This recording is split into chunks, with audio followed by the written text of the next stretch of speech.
So I've got a video here today, just walking through making a knife. Some of you have seen this knife on my Instagram. I'm making a second one. Unfortunately, I just went through and did a whole video on how I made the soft jaws so I can face this knife, because that is about a 13-inch long piece of 1018 steel, and doing a facing cut on that and a 5-inch vise. With it being unsupported on the ends, it leads to a lot of chatter. So I made some long 13-inch aluminum soft jaws, and then I clamped those on the ends so it was fully supported. I'll actually show one of these here.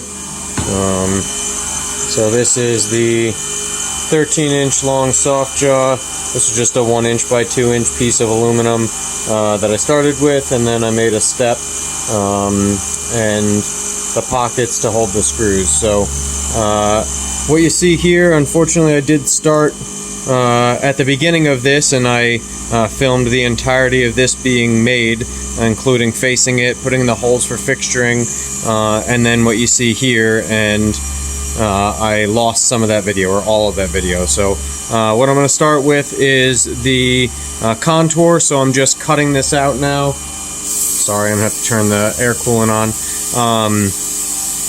So I have that fixture plate that I made a little while ago. That's convenient for holding parts like this that are a bit oddly shaped, as long as I can get some 1/4-inch reamed holes in it. So now I'm just going to pocket it out.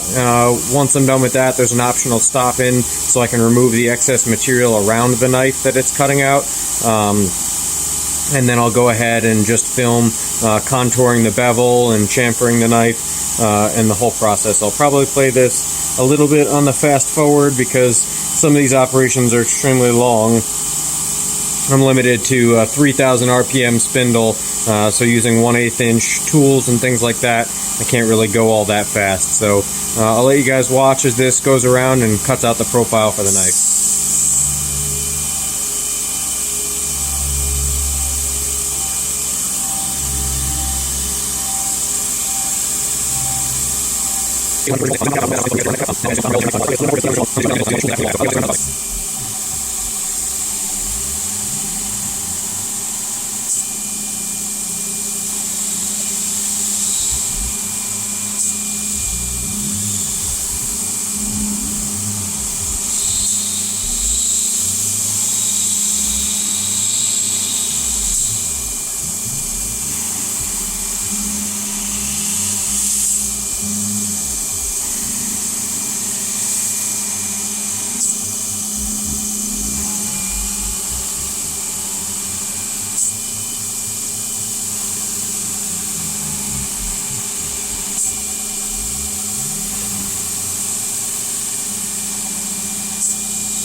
Alright, so from here I just need to profile out the blade.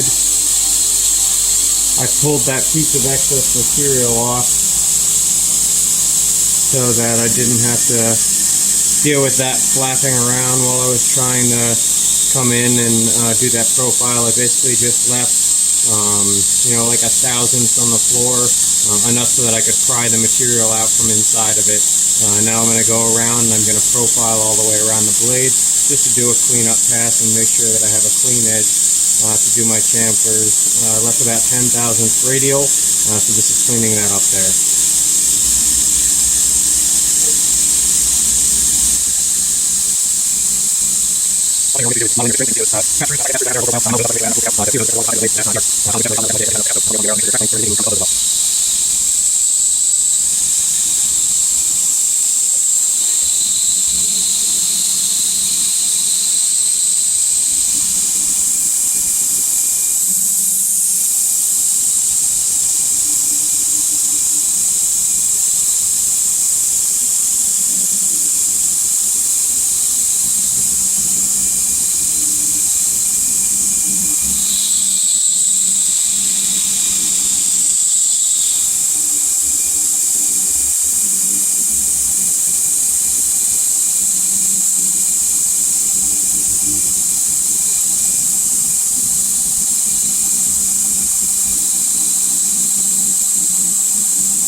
So this I'm actually looking forward to. This is the first time I've used this tool before. It is a Lakeshore Carbide chamfer mill. I'll line my coolant. I'm going to go and put a chamfer around the edges that will not become part of the contour for the blade in the next operation.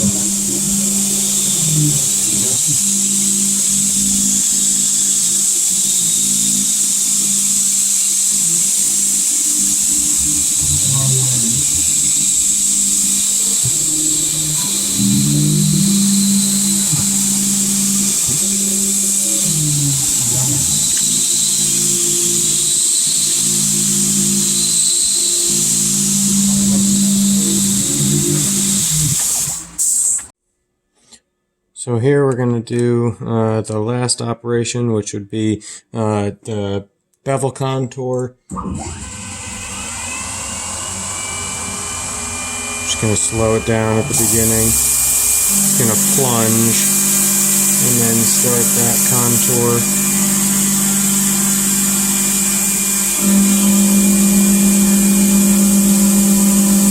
Just going nice and slow. I'll speed it up as we go. This tool has a lot of stick out for what it's doing. I unfortunately just don't have a shorter tool right now.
So I'm not going to film the whole thing, but here's a little bit of Op 2.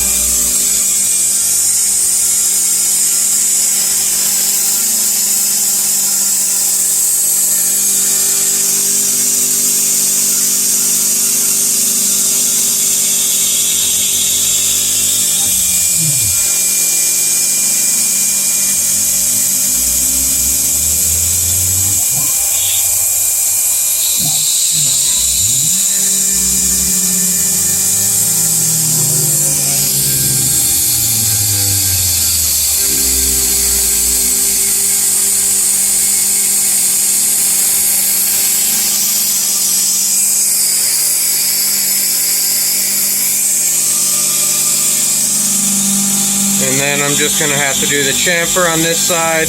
There's a little custom engraving to do on it, and then the knife will be done. Then on to heat treat and final sharpening. Throwing the chamfer on op number 2.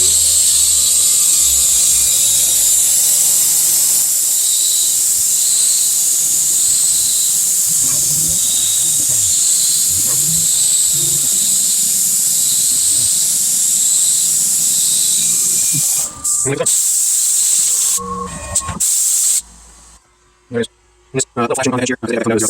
I'm just like the final edge on the end. By the time I make the edge on the machine, this is awesome. Much that I don't need to. Great. Next one. And there it is.